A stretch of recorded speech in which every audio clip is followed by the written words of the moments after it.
Filimku wuxuu ku furmayaa Japan sanadka 2030 sababtoo ah hoos u dhac loo filaana uu ku yimid wax soo saarka saliidda caalamiga ah. Badeecadaha ayaa sare u kacay, heerka shaqo la'aanta gudaha waa tii ugu daray tan iyo dhammaadkii dagaalkii labaad ee adduunka. Marka lasoo koobo, Japan waxay ku jirtay xaalad dhaqaale xumo, taas oo dalka oo dhan qalalaasi ku abuurtay. Bilowga filimka ayaa laga soo saaray waxa uu muujinayaa dadka cabanaya sicir bararka dalka jira oo dadka lagu qasbay inay ka baxaan guryahooda maadaama aanay haysan wax dhaqaale ah sababtoo ah shaqo la'aanta sii kordhaysa.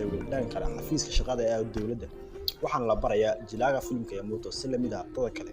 Yamoto sidoo kale si xun ayay u saameysay xiisadda dhaqaale. Wuxuu weydiisanayaa sarkaalka meelaynta shaqo ku habboon, laakiin nasiib darro ma jirto. Waxay tani ahayd booqashadiisii afraad ee Yamoto ee xafiiska todobaad, marka uu sarkaalku kula doodayo shaqada nalalka si lama filaan ayay u damayaan. Tani waxay muujinaysaa sida ay xaaladda dalku u noqoto halis. Kadib, Yamoto oo niyad-jabsan ayaa wareegaya meel beerta lagu nastaa oo uu ku turunturooday taallo wiil in aan faa'iido lahayn ayaa lagu dul qoray taallada. Yamoto waxa uu soo jeedinayaa naftiisa. Waxa uu la soo baxay maro gacmeed oo bilaabay inuu tirtiro erayadii. Kadib markii uu nadiifiyay guud ahaan taalladii, waxaa qabatay kaadi. Kadib waxa uu cararay musqul.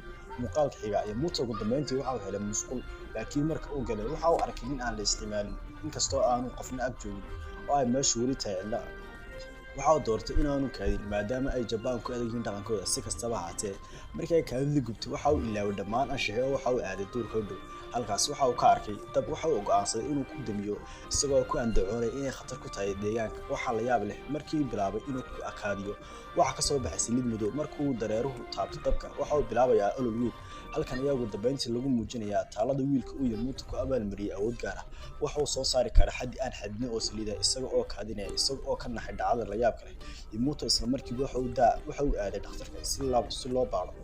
Waxa laga qaaday kaadidii. Kadib markii la sheebaaray, Yamoto waxa uu weydiinayaa in waxa uu si fudud ugu sheegay inuu sugo oo dibadda u baxo. Muddo kadib, laba nin ayaa meesha u keenay oo tilmaamaya Yamoto. Nimanku waxay ka socdaan macadka cilmi-baarista qaranka, waxayna halkaas joogaan in Yamoto geeyaan shaybaarka cilmi-baarista. Yamoto waxa uu isku dayayaa inta karaankiisa ah inuu ka dhaadhiciyo inuu yahay qof caadi ah, laakiin nimanka ayaa xoog ku saaray gaadhiga. Markii ay u socdeen shaybaarka, Yamoto waxaa qabtay kaadi, wuxuuna ka codsaday inay gaadhiga u joojiyaan. Markan codsigiisa waa la aqbalay oo baabuurka ayaa istaagay meel u dhow kayn cidla.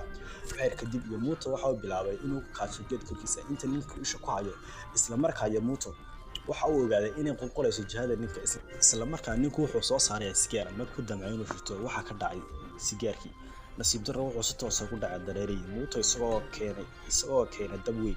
Ninka waxaa qariyay holac. Saaxiibkiis ayuu yimid si uu caawiyo. Yamoto wuu naxay markuu arkay iyagoo dabku qabsaday, laakiin isaga fursad bay noqotay. Uu ka faa'iidaystay oo orday. Kadib markii habeenkii oo dhowrday, Yamoto wuxuu yimid tuulo yar subaxdii oo wuxuu ku dhacay dhulka isagoo daran. Isla markiiba haweeney ayaa soo martay dariiqa meesha u yaala oo gurigiisa. Markii uu miirsaday, waxa uu arkay oday dul fadhiya isagoo ka naxay. Yamoto isla markiiba uu xoog weydiiyay cidda uu yahay.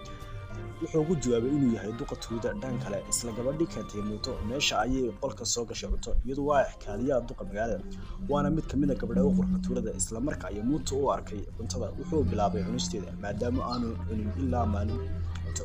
Kadib, duqii oo ay weheliyaan kooxdiisu waxay geeyeen Yamoto beeraha tuulada, kuwaasoo gebi ahaanba noqday madhalays. Wuxuu sharaxay in kadib markii uu dalku galay hoos u dhac dhaqaale, in beeraleydu aanay awoodin saliidda, sidaas awgeedna cagaf-cagafyada beeraleydu aanay shaqayn karin. Sababtaas awgeed, tuulada oo beri ahaan jirtay dhul beereed aad u faa'iido badan, hadda waxay noqotay cidlo. Duqa ayaa daa ka qaadaya in badi dhalinyarada tuulada ay u qaxeen Tokyo si ay nolol dhaanta u helaan, oo hadda waxaa soo hadhay yihiin dadkii waaweyn. Waxaas oo dhan marka uu maqlay Yamoto uu murugooday. Waxa uu soo xasuustay odhahdii ahayd awoodaha waaweyn waxa ay la yimaadaan mas'uuliyad waaweyn. Waxa uu go'aansaday inuu naftiisa wuxuu soo qaaday dhalo maran oo waxa uu galay kaynta u dhow iyada oo duqa magaalada u joogo. Waxa uu bilaabay inuu ku kaasho dhaladii. Kadib markii uu Yamoto dhamaystay, wuxuu ku shubay kaadidii cagaf-cagaftii oo ku kiciyay mashiinkii. Waxa la yaab leh, cagaf-cagaftii way soo noolaatay, taas oo ka dhigtay duqa iyo kooxdiisii inay la yaaban yihiin. Intaa kadib, Yamoto waxa uu bilaabay inuu socdo uuna macasalaameeyay kooxdii, laakiin duqii magaalada ayaa ka codsaday inuu joogo. Muuqaalka xiga, Yamoto waxaa la geenayaa dugsiga tuulada, halkaas oo lagu soo bandhigay. Marka hore wuxuu maleynayay in uu macallin noqon doono, laakiin markuu duqa magaalada tusiyay qolkiisa oo maran, uu wareeray. Waxyar kadib, duqa wuxuu baray isaga iyo Sumiko, ilaaliyaha dugsiga, kaasoo hadda ka caawin doona shaqadiisa. Shaqadu way sahlan tahay, waxa kaliya oo qabanaya waa inuu cabo biyo badan oo kaadiyo. Yamoto markii hore wuxuu ka shakiyay shaqada, laakiin maadaama uusan haysan meel kale oo aad u aqbalay. Marka xigta, waxaan aragnaa isagoo aad u shaqaynaya dhammaadka maalintii. Wuxuu ururiyay 30 xabo, taas oo ku kaliftay duqa iyo kooxdiisa inay saabiyaan. Yamoto uu faraxsan yahay maadaama markii ugu horreysay noloshiisa uu sameeyay wax faa'iido leh. saliidiisa awgeed tuuladii oo dhammi way soo noqotay. Beeraleydii waxay bilaabeen goosashada dalagyada beerashadooda. Baska dadweynaha si buuxda ayay u shaqaynayaan. Mid ka mid ah baska labo dumar ah ayaa ka soo baxay oo waxay bilaabeen inay ka hadlaan mucjisada saliidda ee tuulada laga helay. Yamuto oo sidoo kale ka soo baxay baska ayaa maqlay una dhowla cadeeyay. Kadib wuxuu ku soo noqday xafiiska oo wuxuu bilaabay shaqadiisa dhowr saacadood kadib. Wuxuu dhammaystiray 100 litir oo wuxuuna go'aansaday inuu baxo dibadda. Waxaa soo galay duqii guriga weligiisa wuxuu doonayaa saliid badan. Markuu maqlay Yamuto waxa uu sheegay inuu daalan yahay, laakiin duqii magaalada ayaa ku qasbay inuu bilaabo. Fiidkii Yamuto waxay la kulantay Chiako oo labadoodu waxay ka wada hadlayaan nolol maalmeedkooda. Yamuto wuxuu sheegay in lagu qasbay inuu soo saaro maalintii saliid badan. Waxa uu sheegay in duqa magaaladu uu dhagar badan yahay oo aysan jeclayn isaga. Si kastaba ha ahaatee waxa uu sheegay inuu qabanayo shaqo wanaagsan. dhan kale dugsiga waxaa yimid wafdi ka socda macadka cilmi-baarista ee qaranka Shinji oo ku hor yimid duqa magaalada. waxa uu uga digayaa inuu muujiyo wax kasta oo qarinaya maadaama tuuladu baryahan dambe soo saarayso shidaal aad u badan.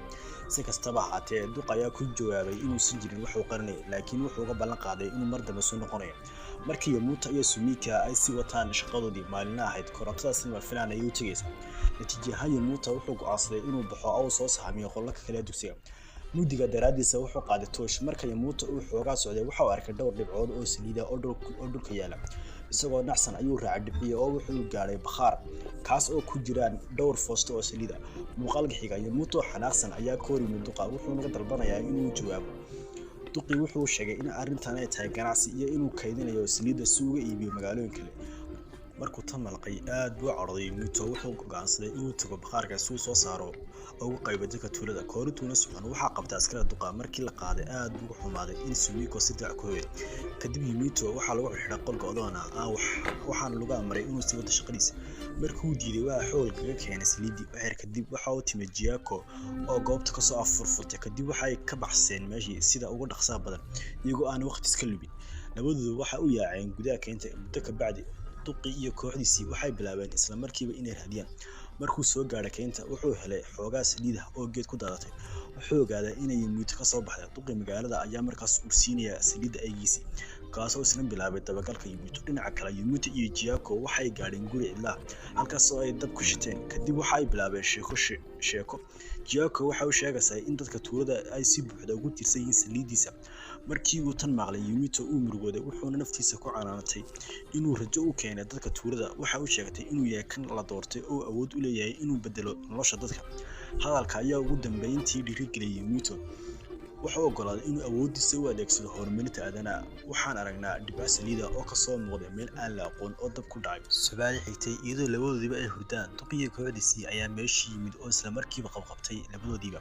markii ay baxeen, Shinji ayaa si lama filaan ah ugu soo duulay gurigii isaga oo wata dhowr askari oo hubeysan. kadib waxay ugu hanjabeen duqa magaalada inuu gacanta u geeyo Yamuto, laakiin uu diiday. duqii magaalada ayaa daa ka qaaday inuu qorshihiisu ahaa inuu soo saaro xaddi badan oo saliid ah si ay tuuladiisu u noqoto tuulo madax bannaan oo noqdo isaguna boqor. dhan kale Shinji waxa uu sheegayaa in macadka cilmi-baarista qaranka uu daba socday Yamuto si ay baaritaan ku sameeyaan isaga oo ay u baaraan dhowr qof oo kale oo saliid u soo saara. haddii ay ku guulaysataan waxay ku iibin karaan saliidda qiimo sare oo ay ku maamuli karaan adduunka. dhan kale Yamuto uu xanaaqay kadib markii uu maalay khiyaanada laba dhinac. wuxuu ka soo qaaday ul gumanaysa dabka oo ku fiiqay Shinji. marka hore Shinji ma dhibsan maadaama uu rumaysan yahay inuu ka awood badan yahay. si kastaba ha ahaatee markii uu bilaabay inuu saliidiisa ku shubo usha gumanaysa, qof kasta qol ku jiray u argagaxay. waxay ka baryeen inuu joojiyo, laakiin Yamuto waxa uu dul saaray ushii gubanaysay saliidii. waxaa la yaab noqotay halkii ay ka qarxin lahayd meeshii waxay diminaysaa dabka. Yamuto wuxuu isku dayaa hal mar oo kale, laakiin haddana natiijo lamid ayaa soo baaday. taas dabadeed waxa aan aragnaa in quwadiisa ay ugu dambeyntii dhammaatay. markay taas garteen duqii magaalada iyo Shinji waxay go'aansadeen inay heshiiyaan maadaama aysan jirin wax hul hadhay oo ay ku dagaalamaan. sanado ka bacdi Yamuto waxa uu ku sugan yahay tuuladii oo wuxuu ka helay shaqo.